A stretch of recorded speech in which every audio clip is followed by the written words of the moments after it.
Marrakech, le cœur du Maroc. Dans la ville rouge, les rues grouillent de vie jour et nuit. Les oasis de calme, les mystères de la cité, eux, se cachent derrière ces murs ocre.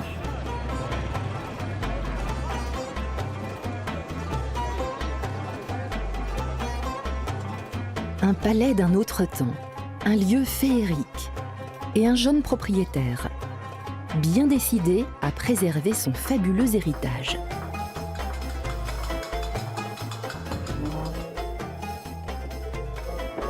Un palais qui revêt ses plus beaux atours pour l'Achoura, une fête musulmane qui fait battre le cœur de la ville encore plus fort.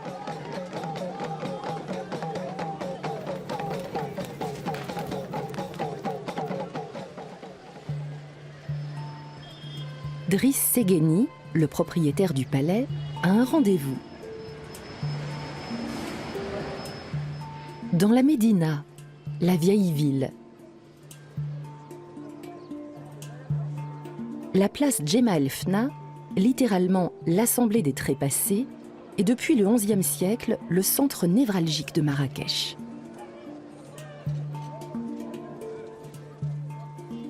Saltimbanques et marchands ambulants sont déjà à pied d'œuvre.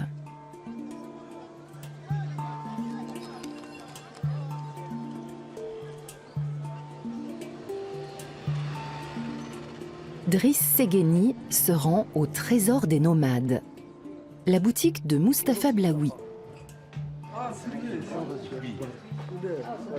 Mustapha vient de recevoir un article qui intéresse beaucoup Driss. Mais avant toute chose, un thé à la menthe. Et voici l'article en question. Une lanterne en étain et cuivre. Elle fait une lumière magnifique. Comme celle-ci là-haut? Oui, exactement comme celle-ci. Cette pièce unique a été fabriquée dans une ferronnerie de Marrakech. Driss veut la voir allumée.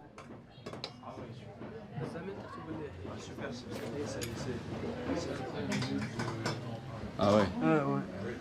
D'accord, oh non, c'est très bien, c'est magnifique. Très bien. Affaire conclue. La lanterne sera livrée demain. C'est derrière ces murs décrépits que se cache la demeure de Driss, le palais Soleiman.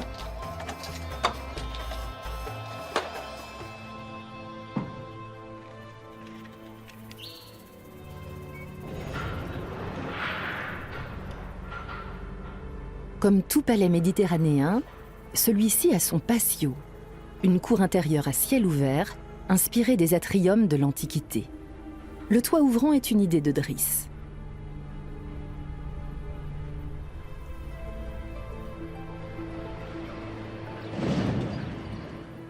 Ni la splendeur du lieu ni sa structure ne doivent se voir de l'extérieur. Les murs du palais font partie intégrante des anciens remparts de la ville. Le palais Soleiman est une maison qui a été édifiée par le fameux caïd Layadi, qui est né en 1880 et décédé en 1964. C'est une demeure aristocratique qui s'inscrit dans la tradition arabo-andalouse de Marrakech et elle figure parmi les 3 maisons importantes de la ville. Aujourd'hui, une trentaine de personnes travaillent au palais. Cuisiniers, intendants, électriciens, maçons et Régine Blaché-Bolton. Ouais. 3-4 jours. Très bien. Merci Régine. L'artiste de Bordeaux recouvre à la feuille d'or les fauteuils empire du palais.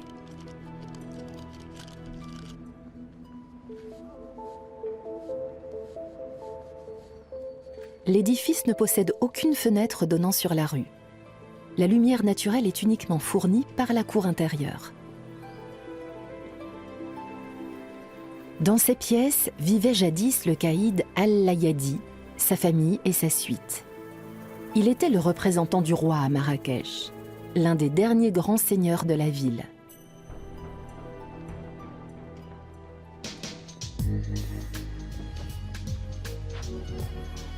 Le père de Driss, un riche armateur, a acheté ce palais en 1970. C'est de lui que vient ce secrétaire espagnol vieux de 300 ans, tout un pan de l'histoire familiale. Driss, âgé de 6 ans. À un moment donné, mon père était en négociation. Par la suite, j'ai appris que c'était Eddie Barclay qui cherchait à acheter le lieu. Et j'avais 6 ans, oui. J'avais 6 ans et j'ai pleuré parce que je voulais absolument pas que mes parents se défassent de ce lieu. Selma, la mère de Driss. Elle a exaucé le souhait de son fils. Quelques années plus tard, le couple se sépare. Selma n'est revenue ici qu'à la mort du père de Driss, il y a 8 ans. Dans les cuisines du palais, elle mène son petit monde à la baguette. Le tagine, plat national marocain, est inconcevable sans safran. C'est très parfumé et ça colore en même temps. C'est une excellente plante. Une cuisine marocaine qui n'est pas faite à base de safran, c'est pas de la bonne cuisine. Voilà. Une fois bien frottés, sous l'effet de la chaleur, les filaments rouges libèrent leur couleur jaune-orangé caractéristique.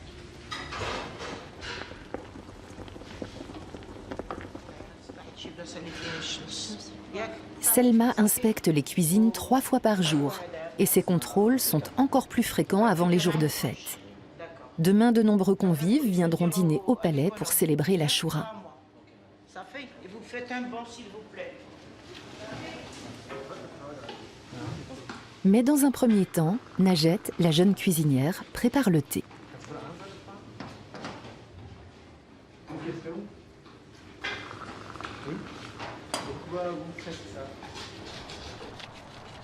Au Maroc, chaque ville a sa couleur.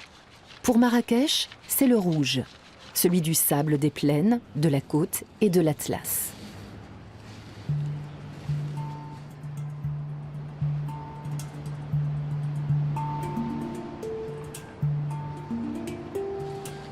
Le palais est l'œuvre de plusieurs générations. Les travaux d'entretien et d'aménagement y sont perpétuels. Cette fois, c'est le toit qui va être transformé en terrasse. Hadj Brahim Enafi, le contremaître, est réputé pour son travail irréprochable et l'excellence de ses ouvriers.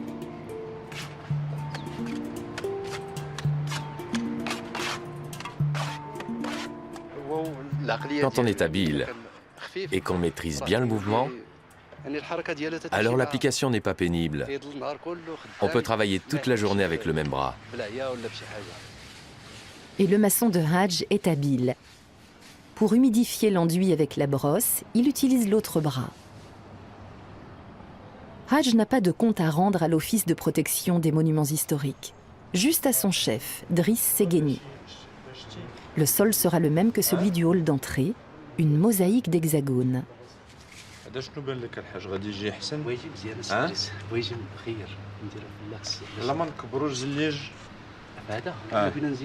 Un mélange de céramique et surtout de marbre qui rafraîchit les pieds en été.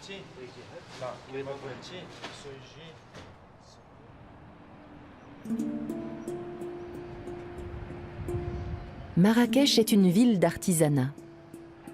À Casablanca, les banques, le port, l'économie. À Marrakech, les ferronniers, les sculpteurs sur bois, les charpentiers et tout un quartier pour les potiers et les briquetiers. Driss a un nouveau rendez-vous.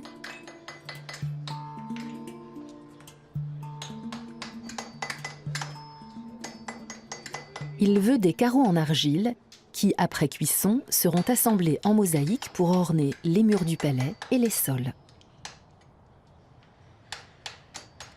Le zélige est un matériau qui vit, mais qui meurt aussi. Avec le temps, il faut les remplacer. C'est un entretien permanent. Driss a longtemps cherché avant de trouver un atelier qui réponde à ses exigences. Le maître briquetier est originaire de Fès, dans le nord du pays, une région où la terre est plus dense.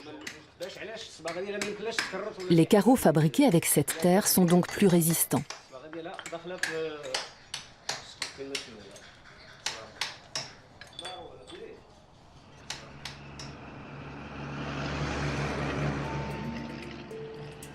Il faut d'abord faire sécher l'argile au soleil. Les carreaux sont ensuite placés dans un four chauffé à près de 1000 degrés.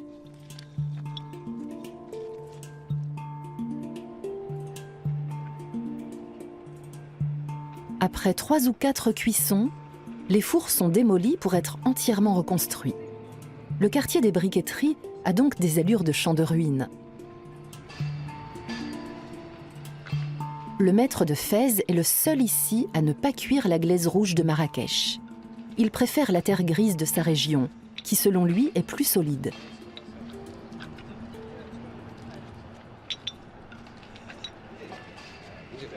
Bien sûr. Ça dépend aussi de la façon dont sont cuits les carreaux.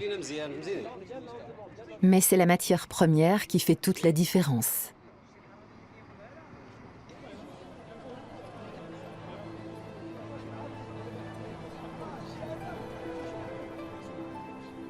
Les palais de Marrakech doivent leur splendeur aux artisans de la ville. Le palais Soleiman à lui seul compte des milliers de ses éliges, tous faits main. Les ornements géométriques répondent aussi à la règle en islam qui veut que toute représentation figurée et organique soit proscrite dans l'art. Car, pense-t-on, la beauté de la vie elle-même ne peut être imitée.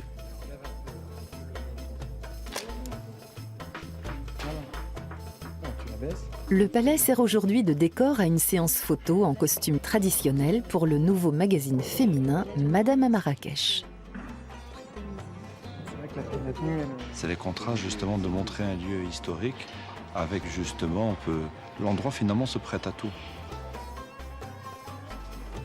Comment tu sers très fort. Driss loue régulièrement son palais, qu'il conçoit comme une scène pour des shootings, des dîners de gala, des réceptions. Les animaux domestiques en profitent aussi. Le palais doit resplendir dans ses moindres recoins. Sur le toit en terrasse, Hadj, le contremaître, a commencé les travaux d'ornement. On met une baguette ici? Non. Je ne veux pas d'une grosse baguette. Plutôt quelque chose de discret qui ne se voit pas trop de loin. Oui, tu as raison. Ça sera plus joli comme ça. Driss a un goût très sûr et une idée très précise de ce qu'il veut pour chaque pièce du palais. Toute cette partie en haut, c'est une inspiration ottomane. C'est un mélange en fait entre Topkapi, donc le harem de Topkapi, et le Udaipur, le Lake Palace à Udaipur. Au palais Soleiman, c'est bien sûr Marrakech qui donne le ton, sa couleur rouge, ses arabesques. Mais Driss a beaucoup voyagé et aujourd'hui, de nouvelles influences entrent au palais.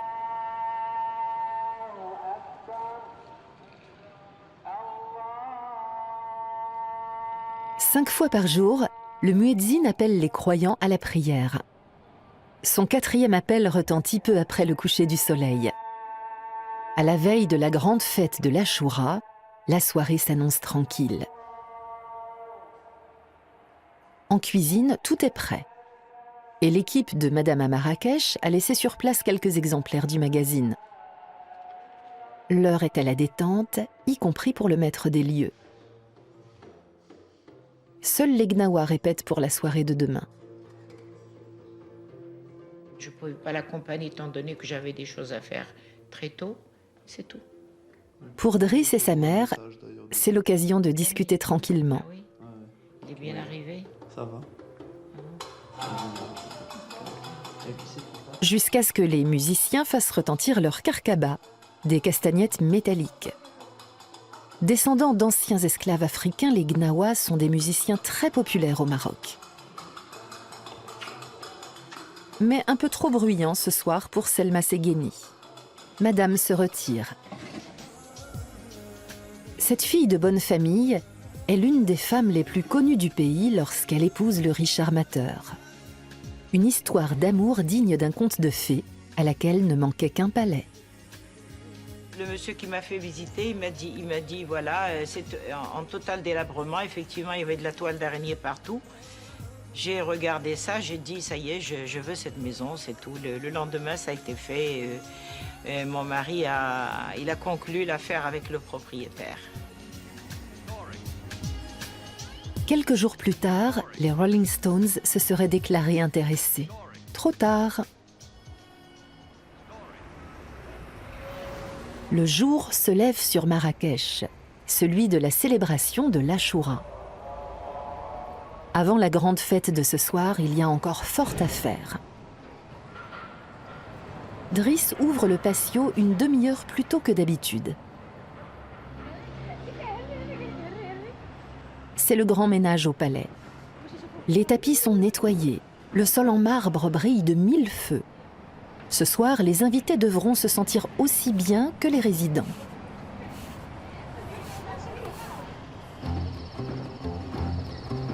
Aujourd'hui, c'est Madame Séguéni qui a un rendez-vous. Accompagnée d'Habib, l'intendant du palais, Selma se rend au marché.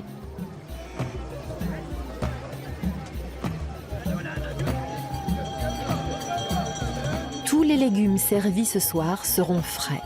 D'abord les carottes, celles de la vallée de l'Ourika, pour le couscous, la salade et les marinades. Ensuite, des oranges de la province de Beni Mellal, des tomates d'Agadir et bien sûr de la coriandre qui pousse dans tout le pays. Habib marchande, 2 brassées pour 24 dirhams, soit 2 €. Madame est d'accord.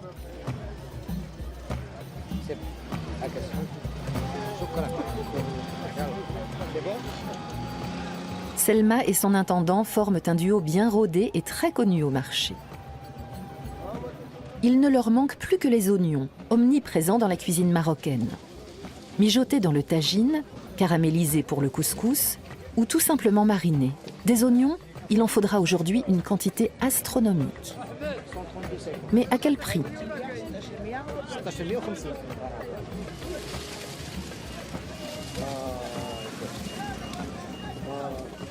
On a essayé de négocier, mais le premier, aussi bien le premier que le second, ils ne veulent pas baisser leur prix. Donc, pour éviter la perte de temps, on a acheté au prix qu'ils veulent. 4 dirhams le kilo d'oignons, soit 35 cents. On les achète ici parce que ici le marché c'est moins cher que le marché principal. Oui, oui, il a fait du bon travail, marchand. S'il n'est pas content, hein. Si j'étais pas contente, il ne serait pas là. Bon, alors, qu'est-ce qu'on fait? Les quantités prévues ont été dépassées. Si Habib avait su, il aurait pris la camionnette. Du coup, la patronne prend la place d'Habib et l'intendant fait le voyage entre les oignons et la coriandre.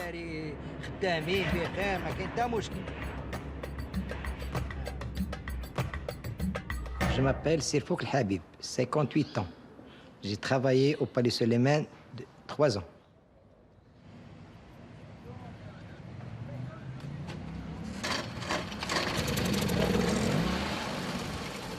La soirée va être longue.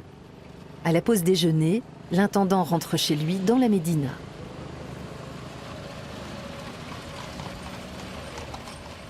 En réalité, il habite Fès, à 400 km d'ici. Mais Habib a grandi à Marrakech. Alors, depuis qu'il travaille au palais, il vit à nouveau chez sa mère.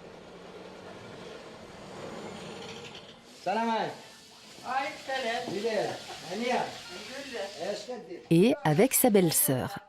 Elle cuisine, lui s'occupe des courses. Il a acheté une paire de babouches à sa mère, de sa couleur préférée.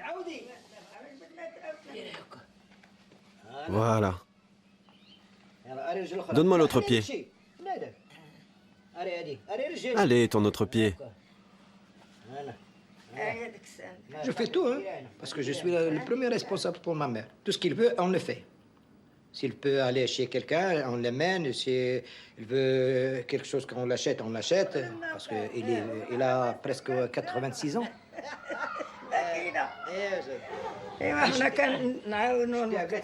La femme d'Habib vit dans leur maison à Fès avec leurs enfants, aujourd'hui adultes. Habib n'a pas de voiture et pour les retrouver, il faut compter une journée de train. Bien sûr, il me manque ma famille. Il me manque, mais malheureusement, à cause du travail que je suis là, hein. Il vient parfois, mais la plupart du temps, moi que je pars. 2 mois, 3 mois, je vais à Fès.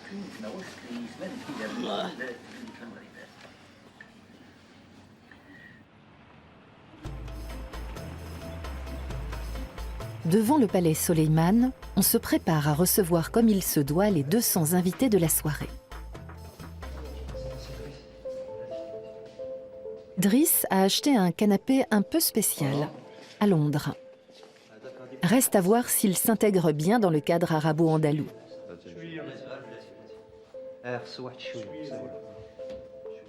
En fait, c'est une réédition du canapé de Brighton.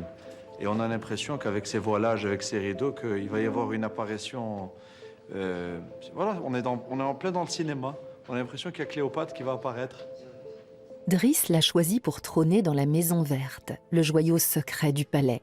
Un espace reconverti depuis peu en bar lounge.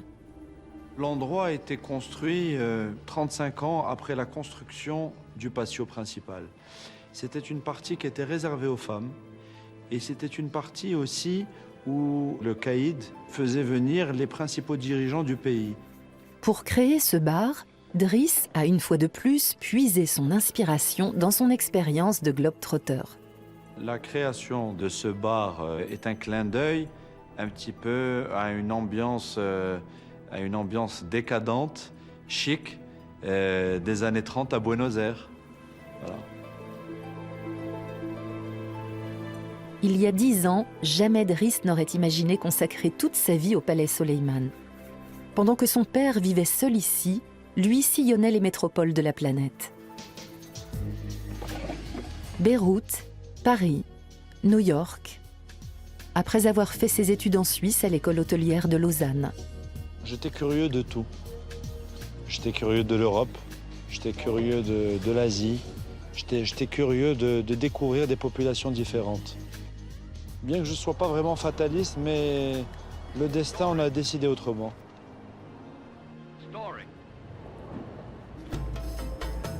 D'un pays musulman à l'autre, l'Achoura n'est pas célébrée de la même manière. Au Maroc, ce jour initialement jeûné est devenu une fête populaire où le couscous et les fruits secs sont rois. Une fête familiale. À la nuit tombée, des tambours sont offerts aux enfants. Certains jouent déjà avec ceux de l'an dernier. Le volume sonore de la ville va encore augmenter, mais pas partout. Dans le quartier juif, une oasis de calme se cache derrière ses murs, le palais de la Bahia. Tout comme le palais Soleiman, le palais de la Bahia fut édifié juste avant que le Maroc ne devienne un protectorat français, en 1912.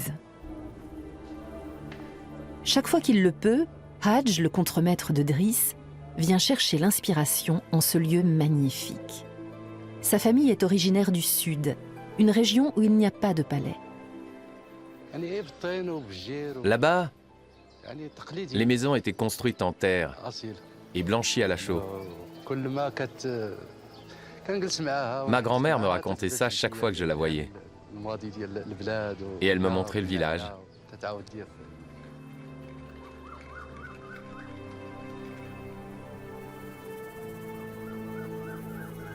Si on avait dit au petit garçon de l'autre côté de l'Atlas qu'il travaillerait un jour le bois de cèdre, le marbre et les peintures sur plafond, jamais il ne l'aurait cru.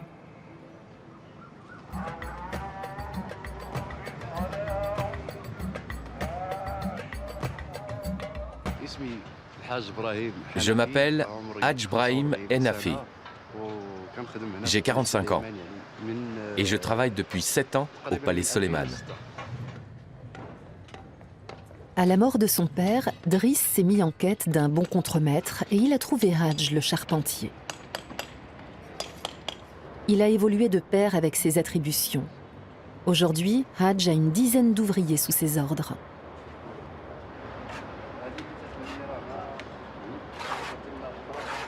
Même s'il ne parle toujours pas assez fort pour un chef.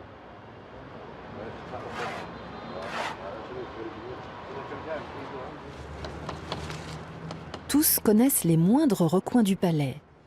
La terrasse n'est qu'un chantier de plus. Récemment, c'est à l'intérieur qu'il travaillait, au réaménagement des toilettes.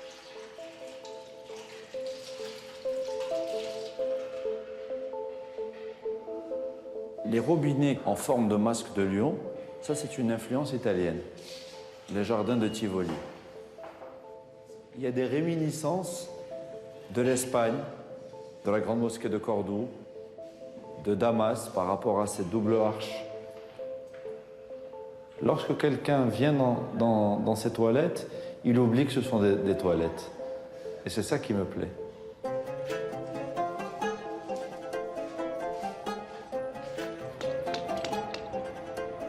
C'est au tour de la terrasse d'être embellie.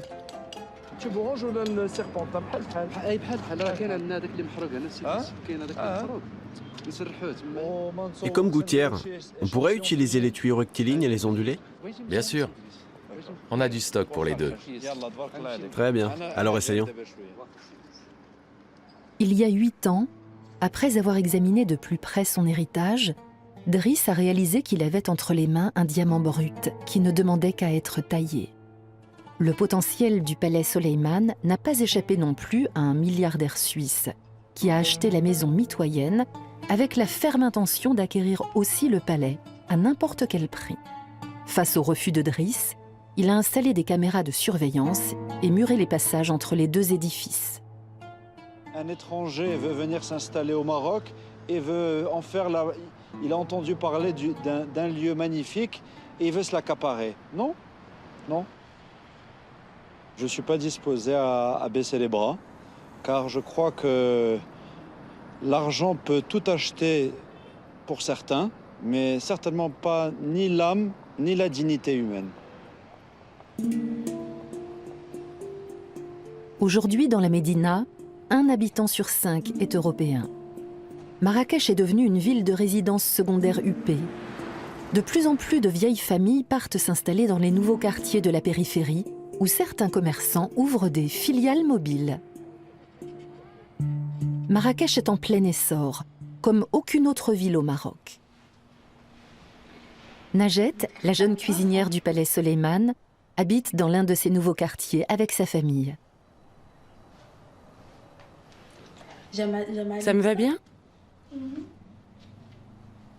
Najet est la fille aînée de la famille.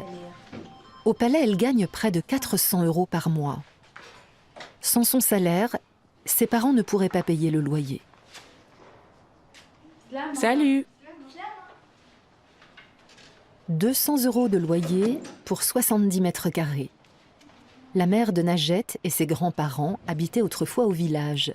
Il est aujourd'hui remplacé par des immeubles.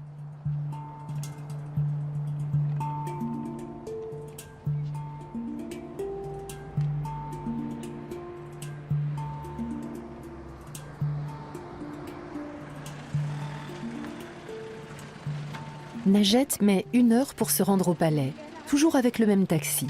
En bus, cela lui prendrait 2 fois plus de temps.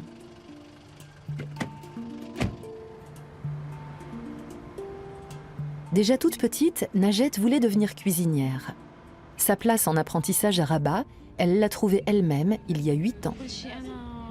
Après, j'ai travaillé en Arabie Saoudite. Je devais préparer des plats marocains. Et j'ai appris la cuisine saoudienne. Najet a été employée pendant 6 ans dans un hôtel saoudien. Bien sûr que j'étais mal sans ma famille. Quand on se téléphonait, surtout les jours de fête, ils pleuraient tous. Et moi aussi. Ils m'ont tellement manqué.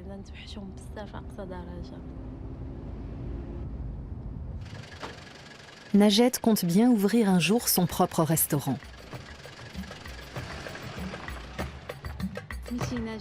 Je m'appelle Najet Al-Rasmouri, j'ai 25 ans et je travaille depuis 6 semaines au palais Soleiman.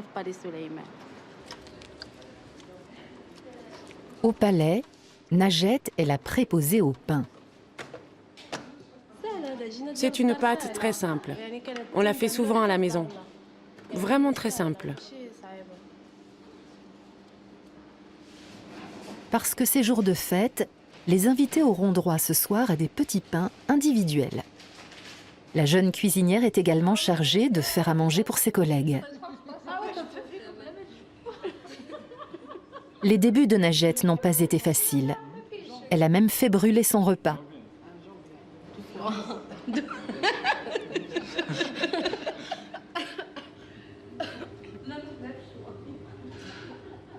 dernière pause avant l'arrivée des invités dans 3 heures. Mais là, tout de suite, c'est la patronne qui s'approche. Tout est en ordre maintenant, tout est prêt. J'exige d'eux que tout soit prêt à 18 heures. Et tout ce qui doit être cuit, les pastilles doivent être cuites, servies chaudes, et elles seront cuites à partir de 19 heures. Les serveurs sont déjà là eux aussi. Tout le personnel s'active aux derniers préparatifs. La fête de l'Achoura commencera dans 2 heures avec le coucher du soleil.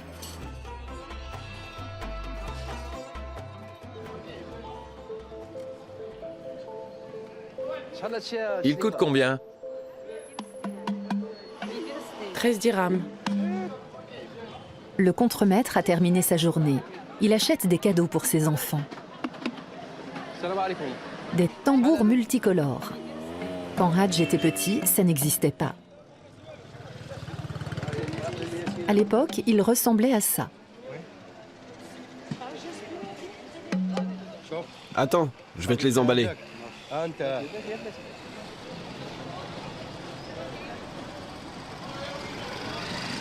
Les fruits secs, noix, amandes, dattes, sont aussi des ingrédients indispensables aux célébrations de l'Achoura.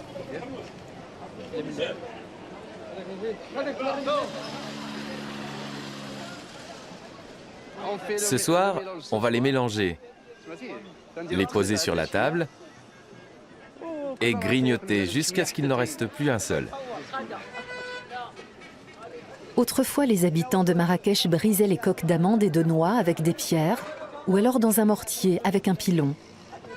Cela, ajouté au vacarme des tambours, la ville était alors aussi bruyante qu'une carrière. Hadj a trouvé tout ce qu'il lui fallait. Les cadeaux seront distribués ce soir à la maison quand il fera nuit. Au palais, tout semble encore calme. Régine, l'artiste de Bordeaux, va peindre des ornements sur les volets de la chambre de Driss. Dans un premier temps, elle applique une sous-couche.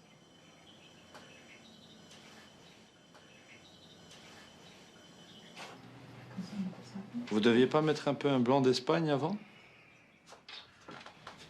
Aïe, aïe, aïe. Driss. Moi, je veux davantage de choses très simples et très épurées. Et vous voulez absolument me faire quelque chose... Non, je veux pas faire juste une comme ça, et puis le reste peut-être... Ah, je vais vous tuer. Hein? Depuis son retour à Marrakech, Driss vit seul dans 2 pièces situées dans la partie supérieure du palais. J'ai un rapport très particulier avec le lieu.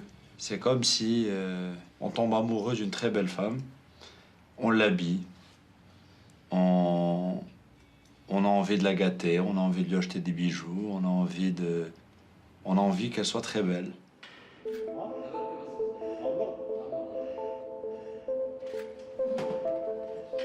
Le marchand de la Médina a livré la lanterne à temps.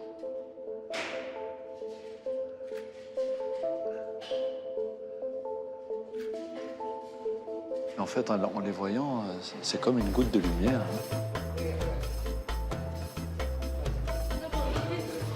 18h, le tagine d'agneau doit commencer à mijoter maintenant.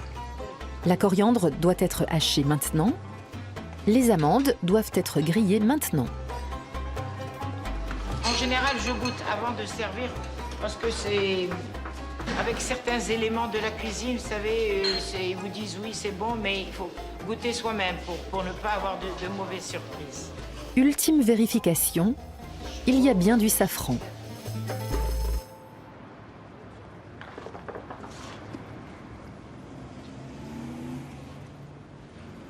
Sur le toit, un chantier vient de se terminer. La maison verte est enfin ornée d'un nouveau crépi, une étape importante.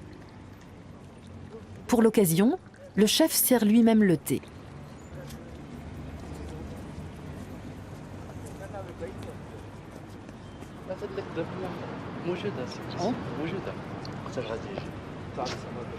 Pour Selma Segueni, un moment symbolique. Après s'être séparée de son mari, elle a vécu dans sa famille à Casablanca. Elle n'a pu revenir au palais qu'à la mort du père de Driss.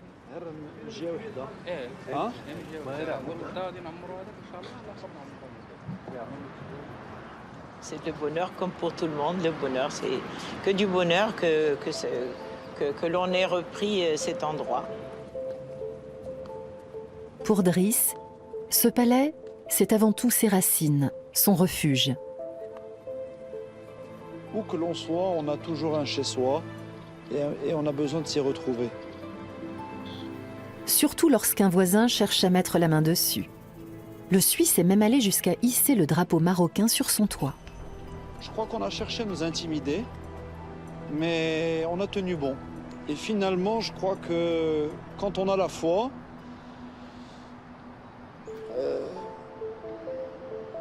Dieu est du côté des justes.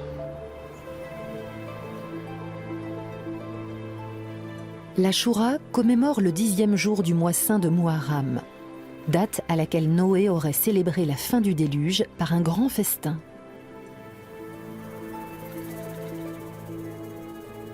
Najet a cuit 250 petits pains. Et aujourd'hui, Habib ouvre également les salons latéraux réservés aux grandes réceptions.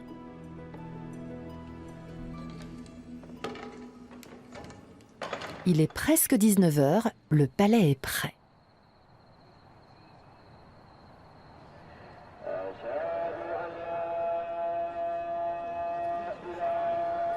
Les habitants de la Médina se rassemblent sur la place Djemal Fna. La vieille ville de Marrakech se compose d'une dizaine de quartiers historiques, où les habitants se rassembleront plus tard.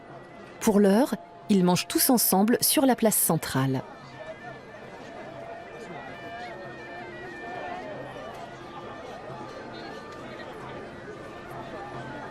L'Achoura commencera dès que le soleil se sera couché derrière le minaret de la Koutoubia, la plus vieille mosquée du pays.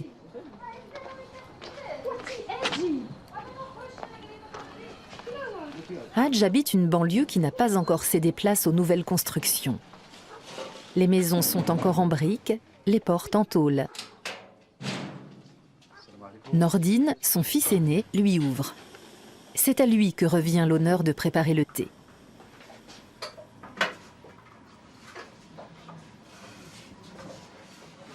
Ils vivent à 5 dans 70 mètres carrés.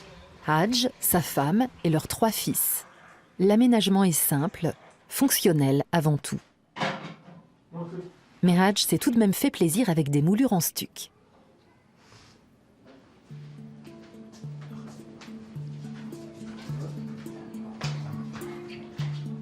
L'Achoura, c'est aussi se réjouir des cadeaux que l'on va recevoir à la fin du repas. Tiens. Merci, père. Que va donc recevoir Younes? L'an dernier, le cadet de la famille avait eu un tambour, comme le petit dernier. Mais d'abord, des fruits secs. Santé, mon fils. Merci, père.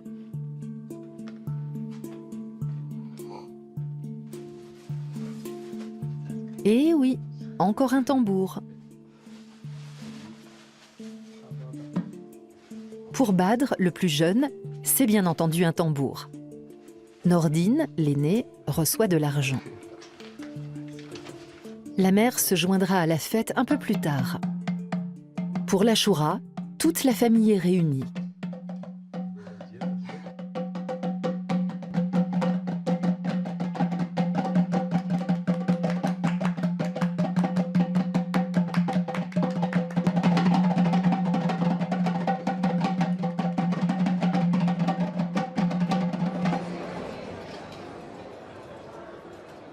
Au palais Soleiman, les invités sont arrivés une demi-heure plus tôt que prévu. Driss ne s'est même pas encore changé.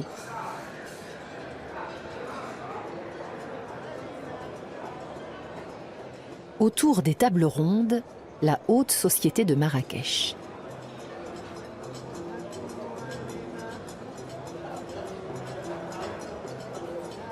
Tout paraît comme avant, à l'époque où Selma et son mari étaient au cœur de la vie publique, et que leur palais était l'un des endroits les plus glamour de Marrakech. Je ne pensais pas ne jamais revoir le palais. C'est une chose impossible. puisque cette maison a été achetée grâce à moi. C'était une perte de voir cette maison périclitée, c'était pas joyeux pour nous. Le palais a retrouvé sa splendeur. Même les cloches en argent ont repris du service. En cuisine, on prépare déjà le dessert. Un gâteau à base de pâte feuilletée, originaire d'Andalousie.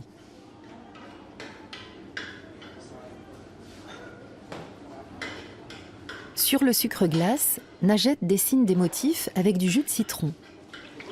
C'est la fameuse pastilla, ou charchoura, comme on dit à Marrakech.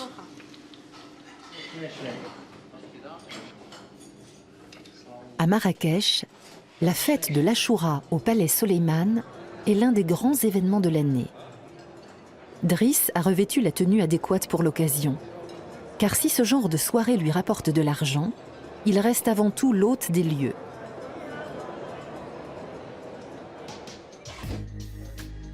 Il y a 40 ans, son père invitait la moitié du pays sans présenter la facture. Et sa mère dansait jusqu'au petit matin. Le paradoxe, c'est que mon père était un homme d'affaires, mais il avait l'art de savoir mélanger, de faire cohabiter différentes personnes qui n'avaient pas du tout d'atomes crochus ou d'affinités, qui faisaient partie d'univers différents. Et en fait, tout ce beau monde cohabitait ici. Mon cœur ne me pousse pas à céder. L'amour de cette maison, je crois que l'énergie qu'on y a mis, la patience de ma mère pendant de nombreuses années, l'acharnement de mon père pour le maintenir dans cet état, je crois que j'ai un devoir moral de ne pas le céder.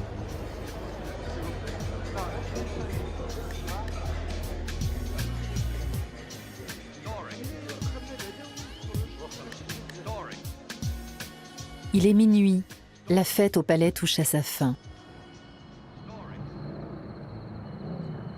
Dans la Médina, en revanche, elle ne fait que commencer. Les tambours entrent en action.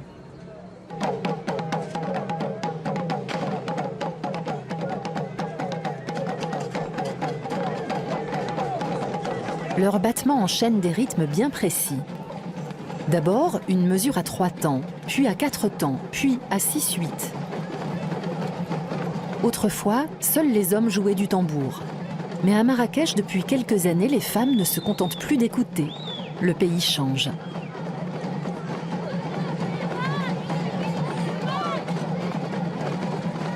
Dans chaque quartier, un grand feu est allumé. Lorsque ces flammes baissent, ceux qui le veulent sautent par-dessus pour prouver leur courage. Dans d'autres pays musulmans, l'Achoura est un jour de deuil. À Marrakech, c'est une nuit de joie. Dans 4 heures, il fera jour, et pendant que certains iront se coucher, Driss, lui, ouvrira le toit du palais Soleiman.